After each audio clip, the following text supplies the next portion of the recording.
start from making some small sketches and write down any pieces of small ideas whenever something comes up into my head.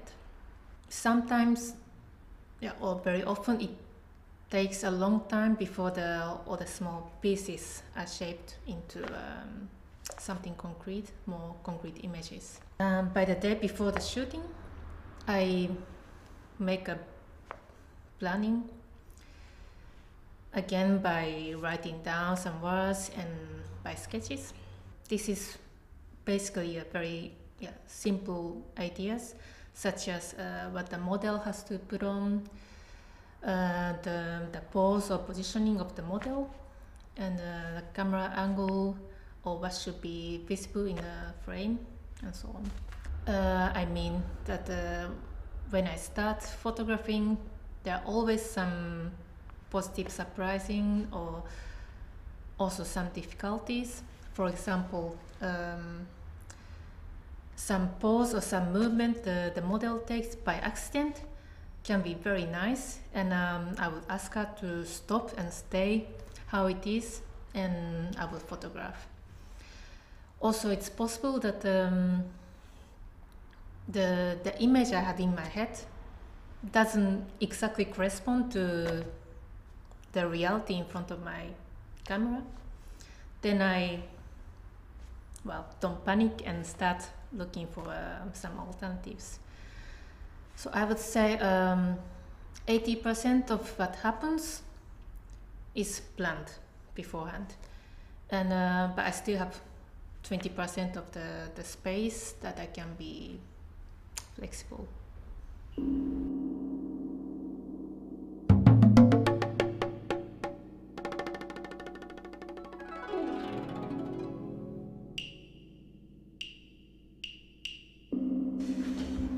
The models, they are basically people I know, some very well, some not so well. When I get to know someone, it normally doesn't take so long to have a feeling that I would like to do something with this person. The total impression of the person, including the facial expression, has to appeal to me and convince me that yes, I could do something with this person. Although I normally don't include the face in my images. But it's also very important, it's more in the personal level. That is, there should be trust from both sides. And both of us have to feel good and to be able to relax with each other. These things are very important because during the shooting, I am the one who is in control, and the model has to follow my instruction without knowing how she really looks like, or the poses they have to take are not always very comfortable. The models, they do participate in the creation of my image to a certain degree. As I said before, almost everything is planned, but still I am also flexible. For example, I let the model move their head or arm like spontaneously until I get the right position.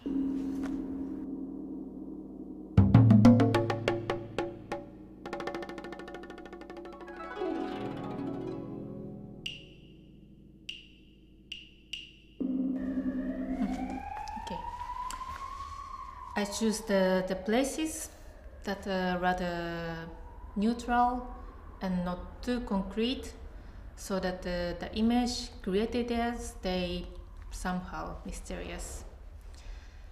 It's also ideal that enough natural light comes in, but again not too strong or not too equal, that I can still play with the contrast of light and darkness, which is a very important part of my my work. And also, when I occasionally work with artificial light, I pay attention that that it makes nice combination with the light and darkness, and at the same time that the shadow is not too strong against the light part.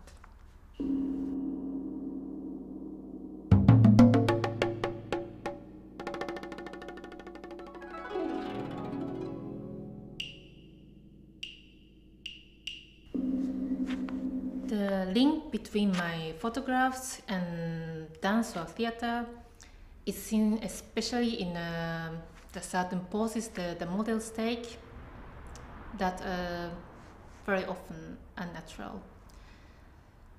I realize this because many people ask me if the models are dancers or if I am one myself, which is not the case.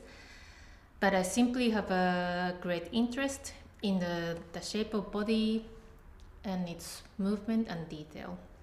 When artificial light is used in my creation of the photographs, it makes often this contrast of the light and darkness, and also the direction of the light, which is very often from top to bottom.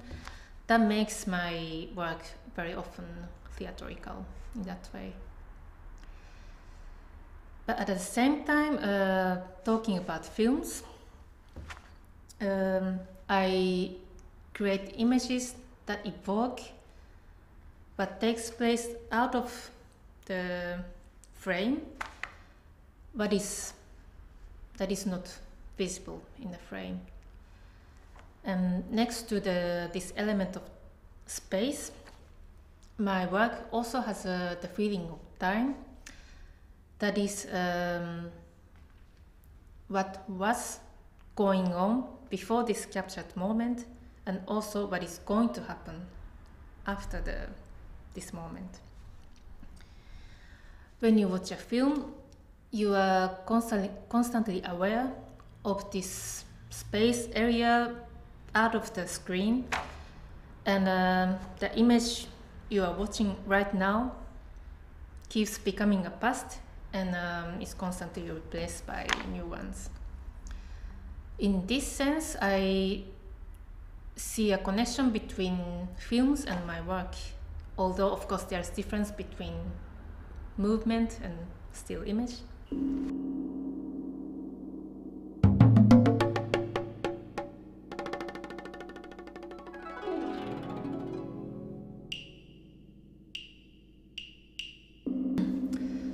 When people tell me that they feel somehow uneasy or uncomfortable looking at my photographs, then I think that I achieved what I was trying to reach. More than when they say that these are beautiful, which I also appreciate, of course. In my photographs, I put part of myself which is occupied with anger, especially. Yeah, my images are sort of attack against invisible enemy, I would say. But I express it again in silence. But then I don't mean to be shocking. Most of my images combination of some different elements, such as aggressive and peaceful, or tragic and playful, weird and funny at the same time. Then eroticism is also part of all these elements, which is constantly seen in my work, and many people see that too very often. It's very understandable because I always focus on the part of female body which sensual, provocative and fragile at the same time. At last, the emotion I put in my image is purely personal. Through my photographs, I don't speak for women in general or there's actually no message like my photographs showing the perception of women in modern society or something like this. So my photographs, my images exist only between myself and the viewers. C'est ça.